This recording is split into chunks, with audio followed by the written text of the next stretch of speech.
Assalamualaikum warahmatullahi wabarakatuh. Adik sanak warga Kota Bengkulu dimanapun berada, jumpa kembali bersama saya Jemi Tarmizi, tentunya di program BIUS, berbagi inspirasi untuk semua. Pada kesempatan kali ini kita bakal berdiskusi bersama Dinas Koperasi dan UMKM Kota Bengkulu. Tentu pada hari ini kita akan membahas tentang UMKM. Kita akan membahas atau berdiskusi tentang para pelaku UMKM dan juga bagaimana Dinas Koperasi dan UMKM Kota Bengkulu ini membina para pelaku UMKM di Kota Bengkulu. Tetapi sebelum kita lanjutkan diskusi pada saat ini, kita simak terlebih dahulu video berikut ini.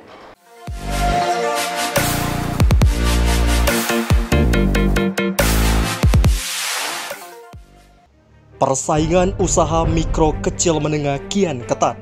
Bermacam terobosan UMKM yang disajikan kepada para konsumen demi menarik perhatian.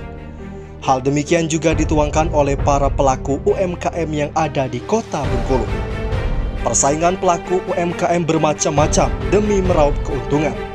Tetapi tidak semua pelaku UMKM yang meraup keuntungan, banyak juga pelaku UMKM yang gulung tikar dampak dari pandemi COVID-19.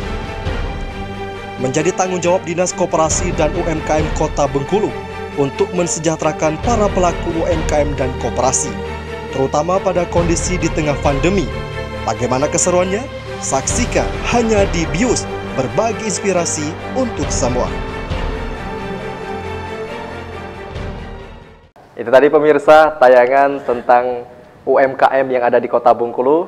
Jadi itulah peran dari Dinas Koperasi dan UMKM Kota Bengkulu. Dan tentunya pada saat ini saya telah bersama Kepala Dinas Koperasi dan UMKM Kota Bengkulu, Bapak Edison, atau sering disapa di kalangan masyarakat yaitu Abang Icon ya. Oke, langsung kita sapa kehadiran beliau. Assalamualaikum warahmatullahi wabarakatuh. Waalaikumsalam.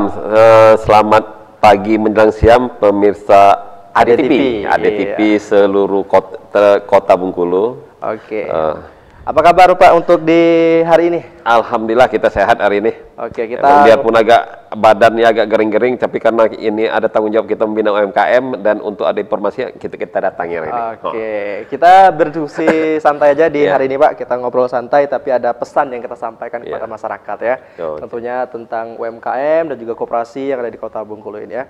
Untuk saat ini Pak, apa saja kesibukan dari Dinas Koperasi dan UMKM pada saat ini di tengah pandemi tentunya? Betul ya. Kita di kegiatan-kegiatan kita atau ini yang khusus di Dinas Koperasi dan UMKM Kota Bengkulu, di dalam untuk pandemik ini emang ini sangat terasa, sangat memukul sekali bagi koperasi maupun UMKM yang ada, terutama yang ada di Kota Bengkulu. Ini kita lihat dari omzet usaha dia. Kalau UMKM itu omzet usaha penjualannya hampir rata-rata menurun, dan begitu juga koperasi yang selama ini banyak melakukan usaha-usaha pembiayaan itu rata-rata hampir menurun semua. Ini sangat terpukul sama sekali.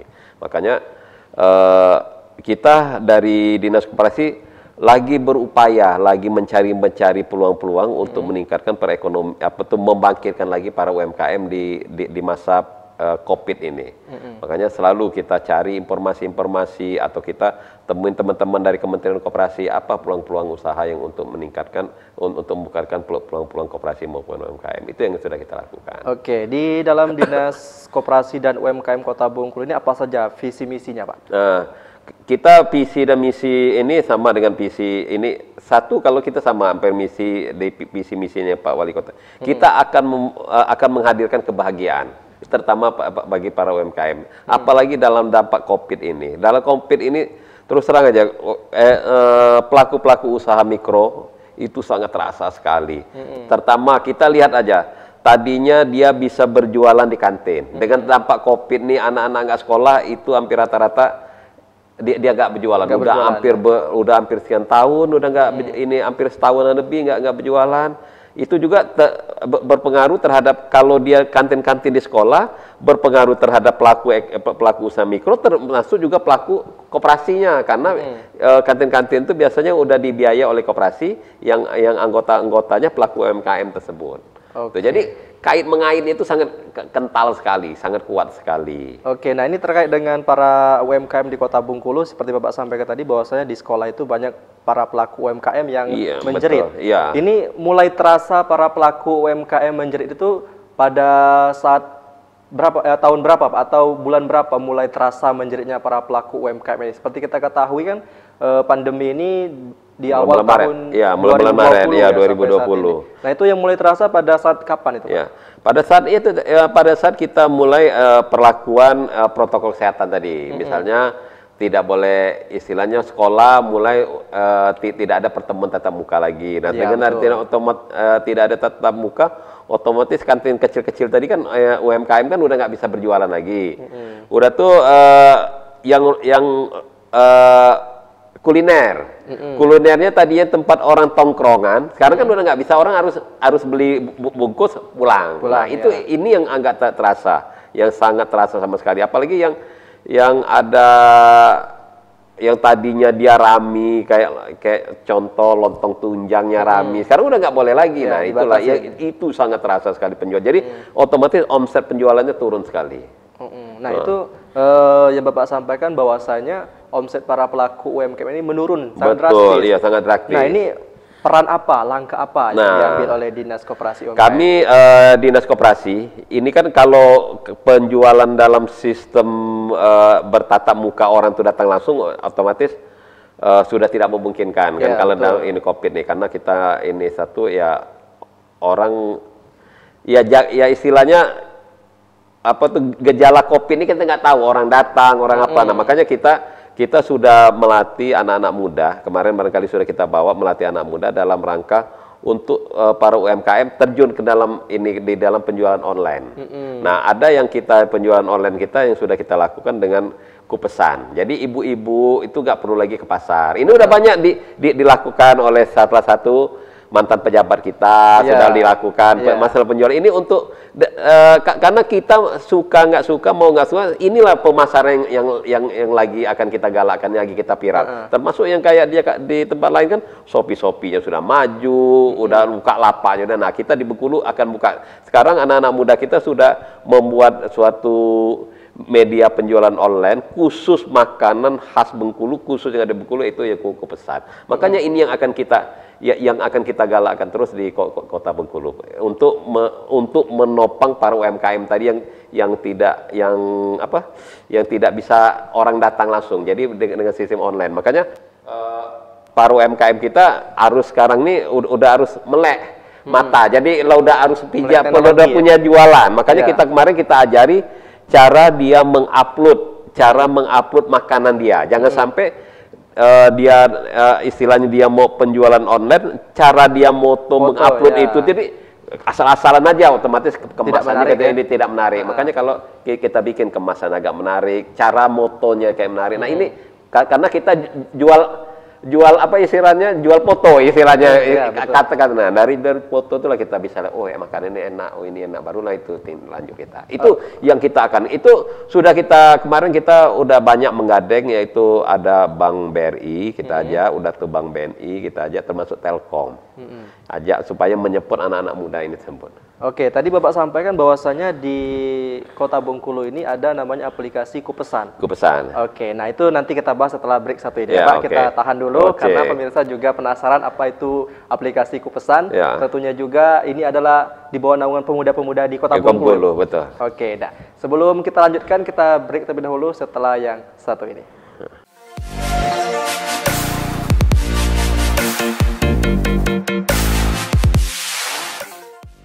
Kembali lagi di program BIUS, masih bersama saya Jamie Tarmizi dan masih bersama Abang Icon. Tentunya kita membahas tentang UMKM yang ada di Kota Bengkulu ini. Kita ketahui banyak sekali para pelaku UMKM di Kota Bengkulu, mulai dari kalangan remaja sampai orang-orang tua juga terlibat di dalam UMKM ini ya. Dan tadi disampaikan oleh Abang Icon bahwasanya saat ini di Kota Bengkulu ada yang namanya aplikasi Kupesan. Tentunya ini muncul di tengah pandemi COVID-19 ya. Nah, bagaimana untuk penjelasannya langsung kita tanyakan kepada Abang Icon tentang aplikasi Kupesan ini. Bisa dijelaskan terlebih dahulu tentang aplikasi Kupesan ini, Pak? Aplikasi Kupesan ini timbul untuk menjawab penjualan dalam rangka COVID ini, karena penjualan kita sekarang ini, apalagi dengan kita menggunakan teknologi sekarang ini, penjualan sudah menggunakan online, apalagi dalam COVID nih. Makanya waktu itu kita timbul bekerja sama dengan sekretaris wakil Wapres itu, dia punya dana, dia kucur, dia akan melatih anak-anak muda Bengkulu untuk membuat aplikasi itu dengan sistem web praktis waktu itu. Waktu itu kita latih nggak banyak waktu itu hampir 200 orang yang anak-anak muda kita kumpulkan semua. Tapi seiring waktu kita seleksi, pertama kita 200 tuh hari pertama hilang 50, hari kedua hilang 50, sampailah timbullah cuman berapa orang yang anak-anak muda yang betul-betul serius ingin mengikuti, yang ingin membuat aplikasi. Maka timbullah dengan berapa orang yang dipimpin oleh Dayat, sekarang nih timbullah buka di Play Store kita, di HP kita, buka di ini, ku pesan, nampak semua. Langsung di-download. Langsung download, ambil. Mau beli apa ada semua di situ. Nah inilah untuk menjawab tantangan dalam rangka untuk penjualan yang membantu para UMKM kita tersebut. Oke. Nah, jadi buat para pemirsa HDTV dan pendengar Radio Hidayah dimanapun berada, bahwasanya para pemuda-pemudi di Kota Bengkulu sangat kreatif. Bisa kita lihat melalui aplikasi Kupesan ini, jadi seluruh masyarakat bisa, silakan langsung download di Play Store. Di sana ada aplikasi Kupesan, langsung download, dan juga bisa pesan makanan. Makanan, mau kebutuhan hari-harian, ada semua lengkap di situ kan? Semua lengkap. Oke, jadi buruan buat para pemirsa dimanapun berada, jangan sampai tidak download, karena ini adalah karya pemuda-pemudi Bengkulu. Betul. Oke. Nah, ini terkait dengan UMKM di Kota Bengkulu, bahwasanya di awal-awal pandemi atau di tengah pandemi ada, kita ketahui pemerintah pusat menguncurkan dana untuk membantu para pelaku UMKM agar tidak menjerit, agar usahanya tetap jalan. Nah, di Kota Bengkulu apakah sudah terrealisasi?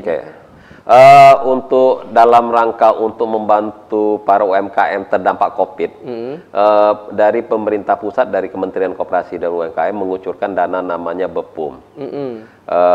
Jadi dana BEPUM itu betul-betul dana untuk membantu UMKM yang terdampak COVID dengan namanya BLT, itu 2.400.000 per UMKM. Per UMKM. Nah, kita kemarin sudah mengusulkan kemarin UMKM yang sudah daftar ke Dinas Koperasi itu sebanyak 55.000 UMKM. Dari 55.000 UMKM itu sudah kan pencairannya itu melalui Bank BRI. Ada BRI yang ada, karena BRI kan unit-unitnya sama kayak gurita di mana-mana.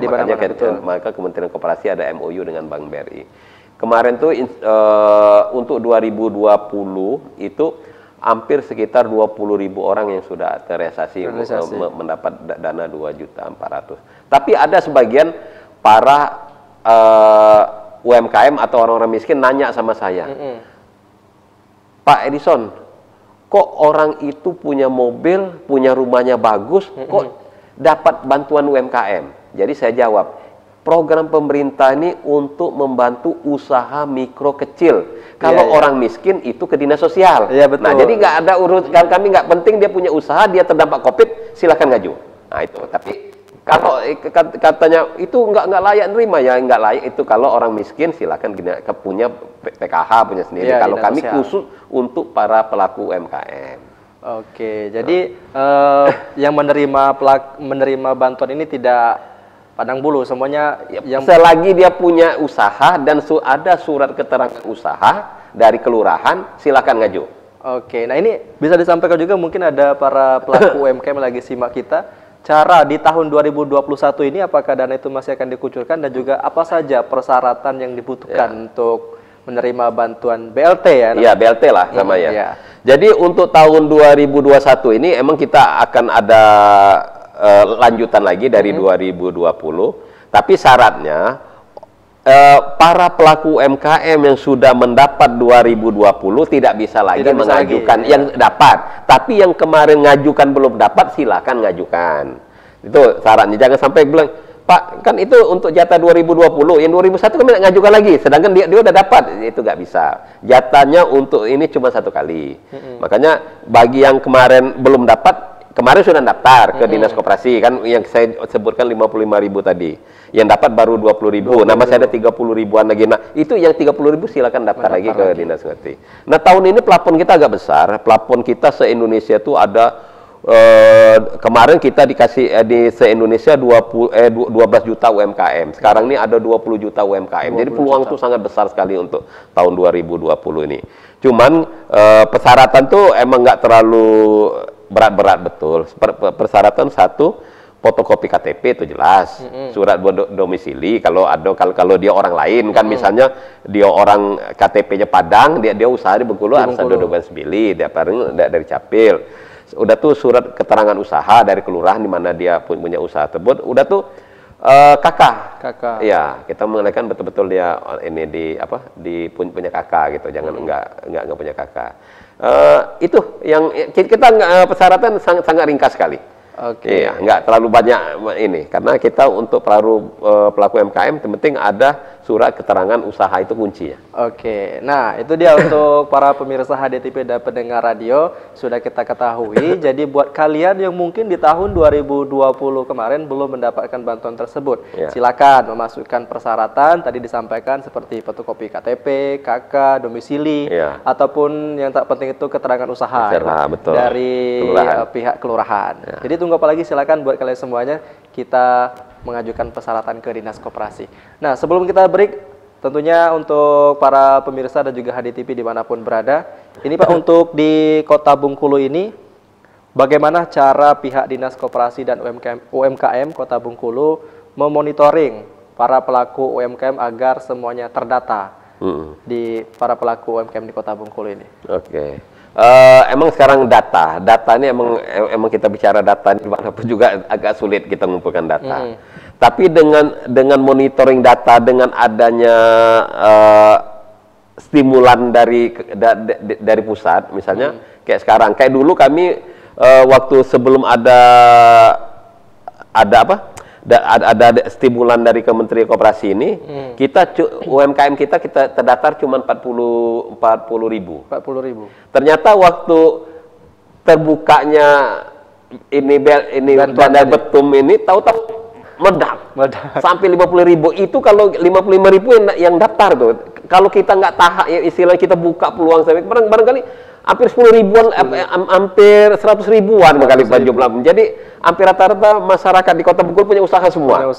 Kalau kita lihat, tapi nanti saya sudah dengan data yang sudah ngajukan kami itu kan udah lengkap tuh, namanya, tempat tinggalnya, usaha, nomor AP, semua lengkap. Nah, itu untuk database kami untuk berikutnya. Nanti dari itulah kita akan lihat. Saya sudah ke Kabid UMKM-nya, coba didata, udah tuh diklasifikasi. Kita akan mencari yang mikro ke kecil ke menengah. Istilahnya kita, kalau kami namanya di Kementerian Koperasi termasuk dinas, UMKM naik kelas. Jangan dari kecil naik ke kecil. Dari mikro naik ke kecil. Dari kecil naik ke menengah. Nah, itu namanya UMKM menaikkan kelas. Itu dilihat dari aset dan dari omsetnya. Baik. Nah, itu dia untuk para pemirsa HDTV dan juga pendengar radio Hidayah dimanapun berada. Kita break dulu. Semakin dalam, semakin menarik pembahasan kita tentang koperasi dan juga UMKM. Jadi buat para pemirsa dan juga pendengar radio Hidayah, jangan kemana-mana, tetap di BIOS.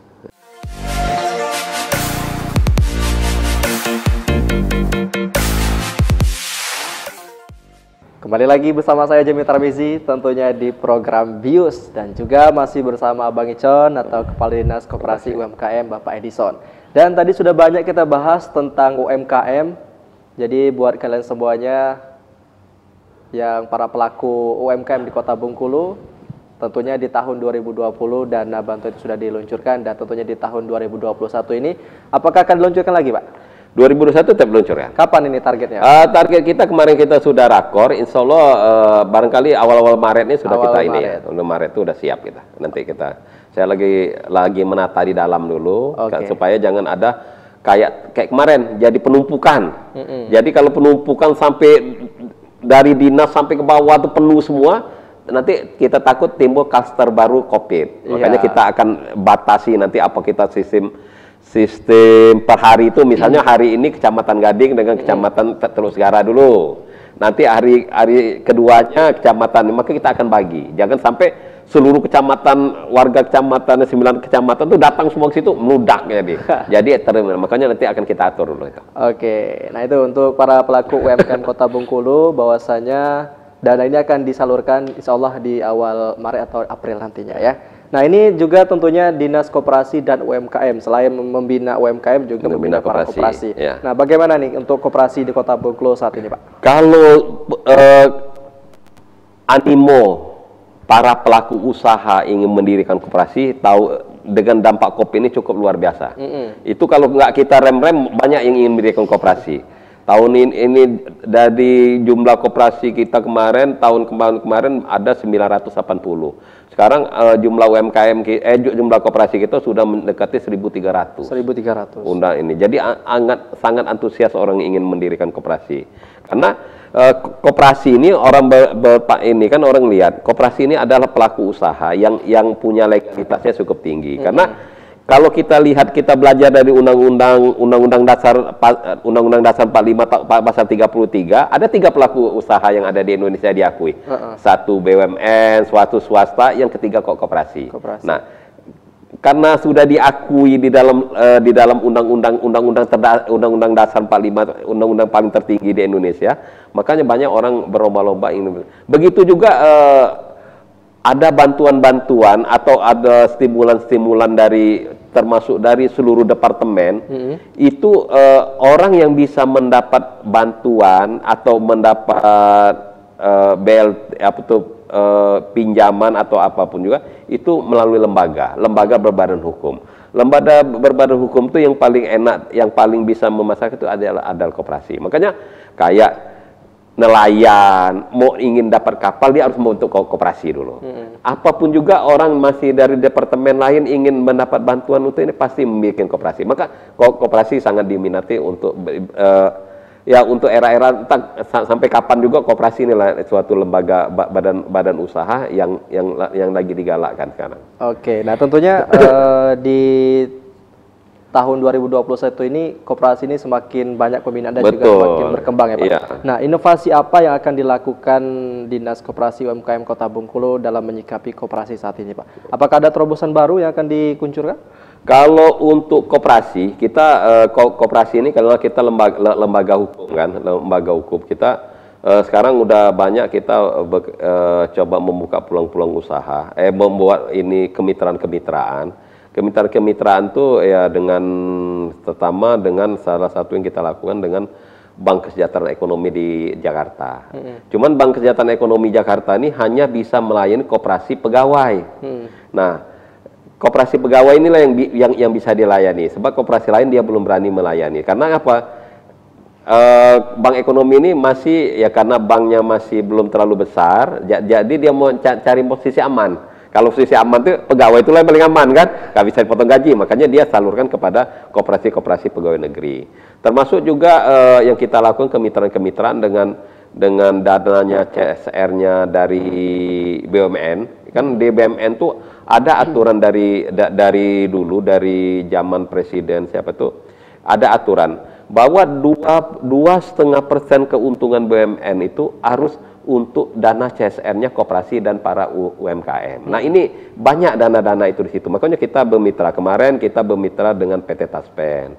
PT Taspen siap membantu koperasi dengan ada dana hampir 300 juta. Pilih koperasi-koperasi mana yang siap. Dan itu yang kita lakukan termasuk di Telkom, di mana itu yang kita lakukan untuk terobos-terobos untuk membangkitkan para pelaku-pelaku koperasi tersebut. Oke, nah ini informasi yang kami dapati bahwasanya Dinas Koperasi akan membuat terobosan di kawasan Es Parman. Oh, itu. Ya. Itu gini, itu untuk pelaku-pelaku UMKM kita. Pelaku UMKM kita ini gini.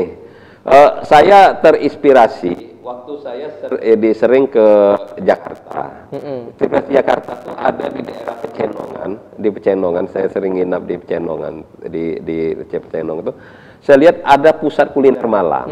Waktu kita makan di situ, ngapa seluruh yang berjualan tuh di atas mobil semua, mau martabak, mau pecel lele, mau minum jahe itu yang pelaku usahanya itu di atas mobil semua. Begitu pagi kita bangun tidur, kita lihat keluar udah bersih semua, sudah rapi, nggak ada lagi ini komunitas para UMKM. Cuman dibatasi dia dari maghrib sampai paling nggak sampai jam 12 malam atau jam 1 malam kalau saya lihat di Jakarta itu. Nah, ini akan kita coba. Kita akan coba di Bengkulu. Di Bengkulu ini saya lihat tempatnya sudah kalau kita nampaknya kalau di Bengkulu ini kita cari tempat-tempat yang sudah istilahnya sudah banyak anak-anak muda nongkrongan. Nah, makanya saya lihat di panjang di Jalan Es Parman itu udah jadi. Kalau malam tuh udah tempat nongkrongan dan ini jus-jus buah itu sudah ini. Emang kemarin saya pernah ngobrol sama kepala Bank BNI.